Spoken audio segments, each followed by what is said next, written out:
Alors, la nouvelle maison, pour vous, ça signifie quoi? Ah mon Dieu, c'est un rêve que les gens de l'Est du Québec ont depuis des années, qui va enfin se réaliser.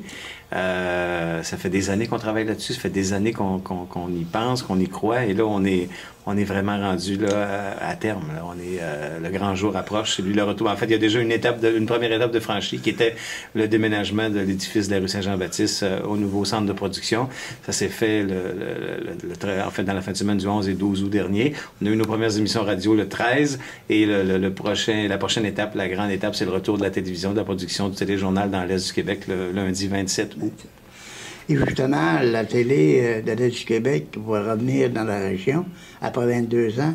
Pour vous, est-ce que c'est une autre étape importante de l'évolution de la télé dans l'Est? Oui, c'est une étape importante de l'évolution de la télé dans l'Est. C'est une étape importante aussi pour Radio-Canada qui veut vraiment démontrer qu'elle est là pour les gens de l'Est du Québec. Radio-Canada est là pour desservir les gens de l'Est du Québec et ce sera plus vrai que jamais avec la nouvelle maison de Radio-Canada de l'Est du Québec. On va offrir des services intégrés, radio, télévision, Internet, la nouvelle technologie parce qu'on est dans un nid de nouvelles technologies. Tout ce qui est ici est neuf, à la fine pointe de la technologie. Premier centre de diffusion télé HD au Canada. Technologie entièrement numérique à la radio, un environnement sans ruban maintenant, parce qu'on est dans un univers de serveurs. Et tout ça va faire en sorte que les contenus vont circuler beaucoup plus rapidement sur les trois plateformes. Autant la radio va en bénéficier, la télé va en profiter et les internautes vont en profiter parce que notre site web sera va gagner en qualité énormément, en contenu aussi. Parce qu'on parle à ce moment-là d'information immédiate, c'est-à-dire c'est une information sur le terrain. Tout à fait. On est de plus en plus dans un univers d'information. On est en information continue. Il y a quelques années, on parlait d'information continue et maintenant, on parle d'information immédiate. Ça se passe, les gens veulent le savoir maintenant, ils veulent le voir maintenant et on va pouvoir faire ça maintenant parce qu'une photo ou une vidéo va pouvoir se retrouver sur notre site Internet très rapidement alors que ce n'est pas le cas en ce moment. À partir du 27 août, il va y avoir vraiment une différence pour les gens qui vont visiter notre site Internet, nos sites Internet, et ils vont voir que graduellement, les contenus vont être de plus en plus nombreux, beaucoup plus de vidéos, beaucoup plus de photos. Oui.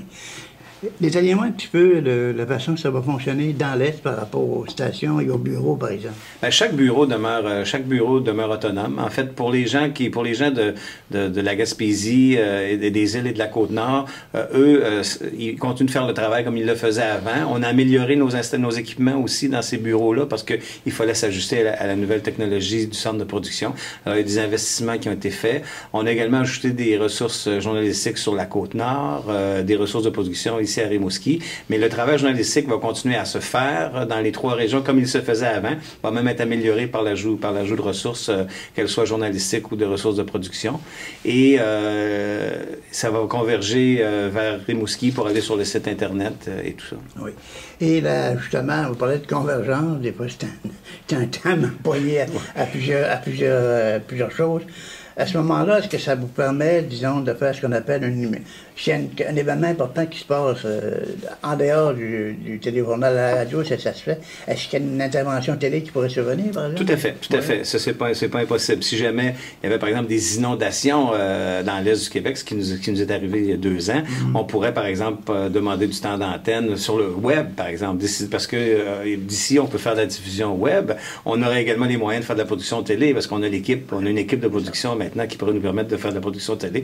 Enfin, oui, on pourrait effectivement. Puis notre souhait, si bien sûr l'environnement financier le permet, c'est de faire des productions régionales aussi. Ça, c'est notre plus grand souhait. Ah, j'y venais justement. Donc, pour vous, il y a un projet, il y a un ou des projets dans ce sens-là. Ah, tout à fait. Il y a un souhait très clair de vouloir faire de la production en région autre que nouvelle. Ce qui veut dire qu'il y aura peut-être une émission régionale bientôt qui pourrait être mise de Rimouski pour le réseau, par exemple, ça pourrait se faire? Écoute, oui, on pourrait le faire. Si on avait les moyens et les ressources, on pourrait effectivement le faire avec nous. On est équipé pour ça maintenant. C'est sûr qu'on aura maintenant l'équipement pour faire ce genre de travail. Là, ce qu'on n'avait pas avant en télé, c'était à part de faire des bulletins de nouvelles, ici, on pouvait facilement faire rien d'autre. On a réussi à faire Cap sur l'Est au cours des 2 dernières années, parce que c'était le début, là. On a utilisé des équipements qui allaient être disponibles pour maintenant. Mais effectivement, on pourrait maintenant, avec les équipements qu'on aura, faire de la production autre que bulletin de nouvelles. Et parlez-moi un petit peu de, techniquement, et moi je dirais bien ça, de l'environnement de la maison, techniquement, et tout ça, comment vous la définissez? Ben écoutez, la maison, elle est d'abord à proximité du fleuve Saint-Laurent. Quand on a imaginé le concept de la maison de l'Est du Québec, pour nous, il y a une chose qui était claire, c'est que le fleuve, c'est ce qui est ce que les trois régions ont en commun, la Gaspésie, la Côte-Nord, le Bas-Saint-Laurent. Alors pour nous, c'était important de positionner la maison de l'Est du Québec près du fleuve. Quand les gens vont voir le premier téléjournal le 27, ils vont probablement, si c'est une journée ensoleillée, ce qu'on souhaite, on se croise les bras, les doigts, ils vont probablement être émerveillés par le décor parce que notre décor est unique au Canada. Vous allez comprendre pourquoi lorsque vous allez voir le téléjournal.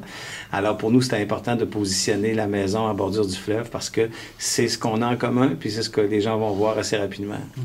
Au niveau technique, vous parlez d'une pointe de technologie. C'est HD, c'est numérique. C'est haute définition, c'est numérique, c'est des serveurs. Il n'y a plus aucune cassette ou ruban dans l'édifice. On est vraiment on va archiver toutes les archives.